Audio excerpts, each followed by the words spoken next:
Hi, everyone. My name is Bill Letson. I'm a retired firefighter. I live on the central coast of California, and I had a near-death experience in 1994 when I was on duty, and it was very profound. I couldn't really talk about it. Back in those days, I didn't have any place to look for answers. Couldn't even begin. So I kind of kept it quiet for 15, 16 years, and when I retired, it came roaring back. I went looking for answers, and that goes into a whole nother story with ancient knowledge and how the shamans and the Native Americans really didn't pick up on the whole story with the history and religion and science that we've all heard the last several hundred years. So that's where it'll lead. But I'll start off with my near-death experience in 1994. So I was on duty. I worked at a station, Station 11. It was a paramedic engine down in Goleta. And there was a flu epidemic going on in the Santa Barbara area. And all the emergency rooms were full of people suffering. And we were running calls, just like COVID, EMS, public safety. They're still out there doing their thing. So we came across this lady who was cooped up in her room. It was a medical emergency. She was cooped up in her room and all the drapes were shut and she was suffering horribly. And so myself, paramedic, just sprung into action.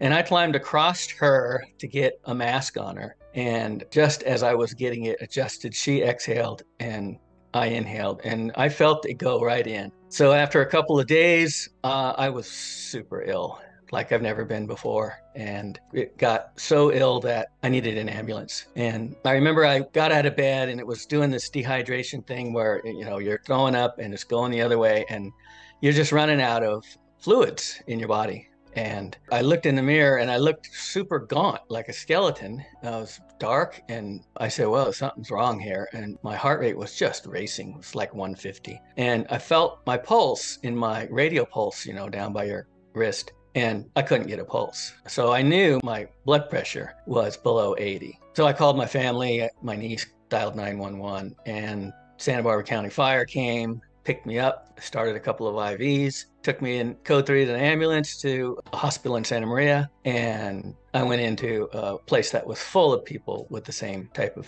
symptoms. The doctor who was in charge, he was just broadcast prescribing everybody. He was giving them something for the pain, which was a morphine type thing, and something for nausea. And I was there for about half an hour. And, the IVs, they put a couple of bags in me. And I was like, you know what? I think I can go home and we'll just take it from there. We'll start some kind of treatment.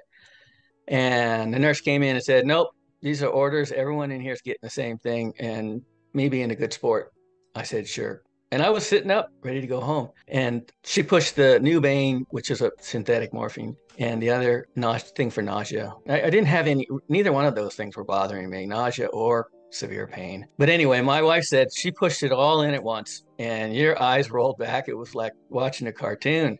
Your eyes rolled back and you fell straight back on the bed that you were climbing out of. And that kind of freaked them out. And everybody came in and she said they Narcaned you. And Narcan is what, paramedics use for addicts, people with opiate overdoses, because it wipes out the opiates like instantly as soon as it hits your system. And she said they Narcaned you a couple of times. They started more IVs and they put you in the head down and you were gone.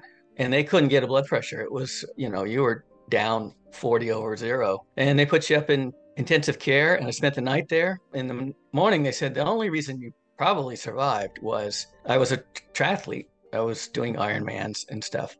So I had this tremendous system for perfusing oxygen. So nothing was really getting completely shut down. So during that night, what the morphine did was it vasodilated my whole system. I have a vessel and it's full of liquid, it's full of fluid. And suddenly all the vessel walls got huge, got really big. So the fluid that was left, became not enough to really get any circulation, any perfusion. So during that night, I was, like I said, I never regained consciousness. But somewhere in the middle of the night, 1 o'clock in the morning, 1:30, something like that, I left my body. And it was the most amazing feeling. It was like I'd been let out of a hot, stuffy closet. And I was released into this world of, I called them stars. There was these giant colored stars all around me. And I was flying through them and they were so welcoming and they were so loving. People call these things like orbs and stuff. What we really appear as is sort of these energetic beings. And I was this huge expanded cloud of some sort. It was ridiculous how good it felt.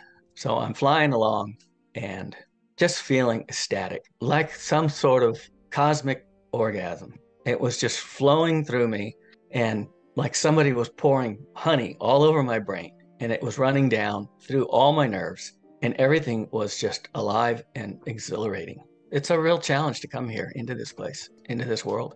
So I'm flying along, and it's like, what was that? And it's like, I was like shaking my head saying, how in the world did I forget who I really was? How is that possible that I was convinced that I was this person and that I had all these relationships and all these issues? And because none of it was true, it was all an illusion.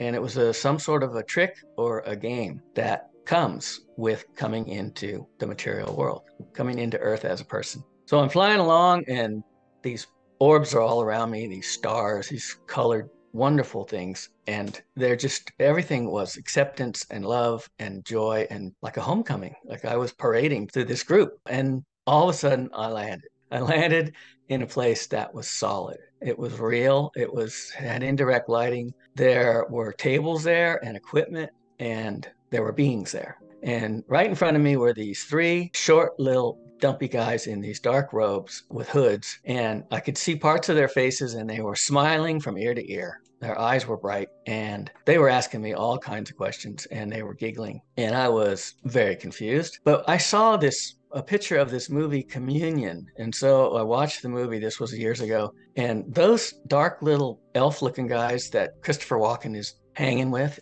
in a spaceship or whatever they're portraying there, they looked exactly like that, except they were super good-natured, playful, mischievous, and they had big smiles on their face, and their eyes were bright, and they were saying a lot of personal things, like, how was it?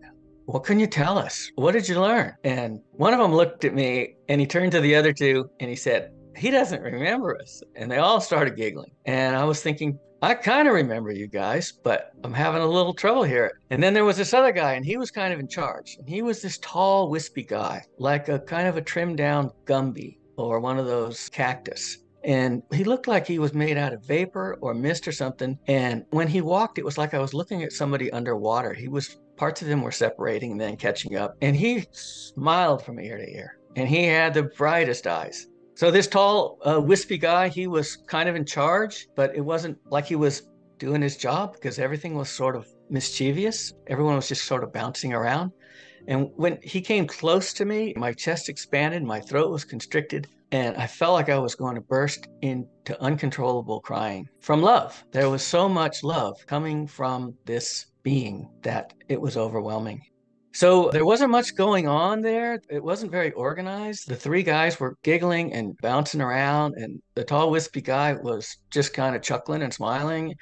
And at one point I said, well, I'm not going back there. So you guys want to get on with what are we going to do? A review of my life? Is that what's next? And the tall, wispy guy just laughed. He just chuckled. It's the deepest laugh I've ever heard. And he said, sure, let's do that. How do you want to start? And I thought, this is not what it's supposed to be.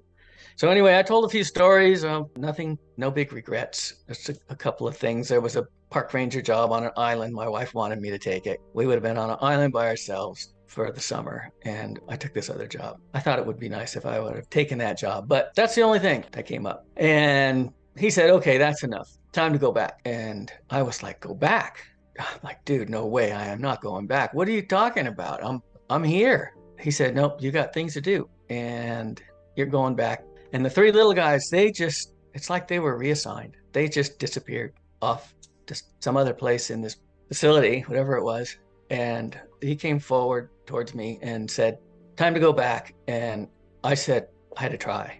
So I said, hey, look, boss, the only people who are going to really miss me is my wife and my parents. And they'll be sad for a couple weeks, but they'll get over it. They're strong people. They will persevere. And he thought that was funny. And he said, nope, you're going back. And just like that, the place just started to dematerialize. Parts of it were breaking up, like I was going to another channel. And I do believe that all of our perceived reality and other dimensions, it's all channels. It's all frequencies. You have completely different realities right here, all around us, right here and right now. So I felt a descending, I think it was a drop in frequency. That was a definite descending feeling. And he just sort of evaporated and I dropped away into darkness. And I got down near my body. And just before I went back in my body, I was at this place that really scared me. And I didn't want to admit that for years, but I figured people should know there is a place that we don't want to hang out. And it's very close to where we are now in the physical. And it was lonely and it was dismal. Yeah, you don't want any part of that. And after that, I was back in my body. And a few hours later, I woke up and I noticed the equipment. I was hooked up to all this equipment. I noticed the equipment, the blood pressure was starting to climb and it was in the 44/0 or something. And I could be awake for a little bit and then I'd be out again. And I just kept waking up and looking at that and the numbers kept going up and it was in the 60s and it was in the 70s. And a nurse came by and she said, "You're awake." And I said, "I need to talk to you."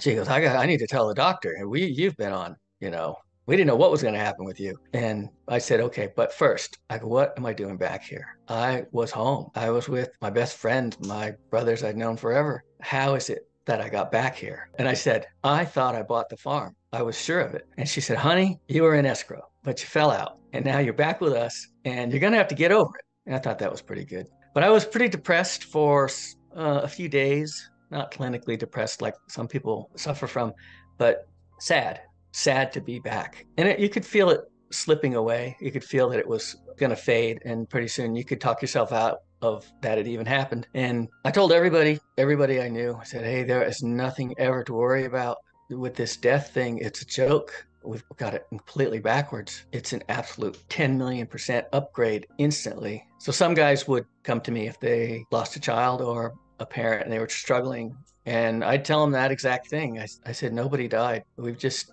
slipped out of the physical and we've gone home." Because when I left my body through all those things, I was still me. And this is a stretch for people. I was still me at my core. I had the same kind of mischievous sense of humor. The mental talk that goes on in our heads, I was still me. It was a flawless change. I just crossed over. I was still me and I was somewhere else. So I guess the point I'm saying is all of us who've lost, we've all lost people we love. And it's the worst thing that happens to us in this life. And we've never lost anybody. We've never lost our pets. They're all right here. They're right next to us. After a couple of weeks, I heard Tony Woody recently. He's the Navy chief, had a near crash in a P-3 Orion, I think it was. And he said that a officer came by and said, "You better stop telling this story." And that's exactly what happened to me. It was just a slight thing. It was a coworker. He said, "Hey, dude, just so you know, people are starting to talk about you." And I'm like, here's the most wonderful news any person could ever hear throughout history. And I got to stow it away somewhere. So I zipped it and I dummied up for 15 years. And in 2010, I retired. The story takes a little turn. After that experience, anybody who has an experience like that, the yogis and the spiritual teachers, they'll tell you, get back in your life and chop wood and carry water and do the things that support your life and keep it going, because you're on a journey. You're a soldier for the higher self, this higher version of you that came for experiences that are mapped out. Get back on the job and make them proud on the other side that you gave your best and you made the highest vibration choices in this life.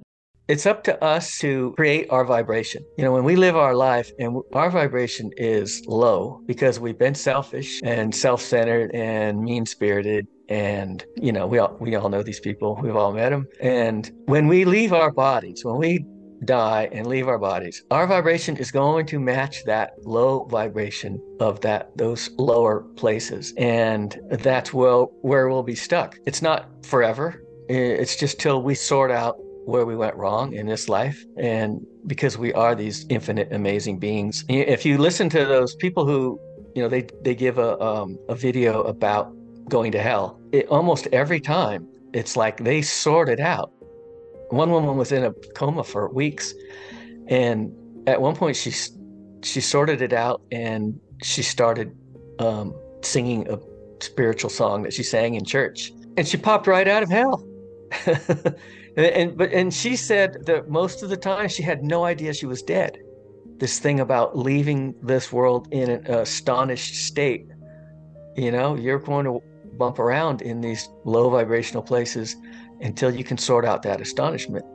And for some, it could be a long time. Edgar Cayce, when he used to leave his body to give a reading, he would sit quietly until the vibration started right in his eyes, and he would start that REM sleep, that blinking thing that you talked about, and I feel it all the time. Then he would find himself a speck of light outside of his body, and he knew that he had to follow the light in order to stay safe, and that the first level of the realms that he visited or he moved through, he would move over to this staircase, and it was this like Jacob's ladder, and he would start up this staircase and he would pass these little hooded gnomes and elves and things, and they had very dark robes at the lower levels, and then they'd be light colored at the higher levels, and there'd be like 8 levels, I think, and he'd go into the Akashic records and get a reading and return. But he said that that first level was a place of nightmares. The things that were alive in that area were nightmarish. People were there, but they were greatly deformed. They'd have huge hands or giant feet, or, you know, just these body parts that were really bizarre looking. And he said as he would follow the light to this stairwell, and then he would ascend, and he'd pull out of those places. And as we go through these lives and we sort out what we really are, who we really are, and we die well. We die realizing that we live forever and we can't be harmed. And I just got to stay the course and follow the light. We're living in an illusion. This is a really good play, and we all got parts in it, but when we go home, you don't want to come back here. This thing we call death, we've got it completely backwards. It is a beautiful thing. It is a 10 million% upgrade instantly. We have not lost anybody. They've slipped out of the physical and they've gone home, and they're just a little further up the trail than we are right now. But we'll see them again, and everything is fine. Everything is beyond fine for them.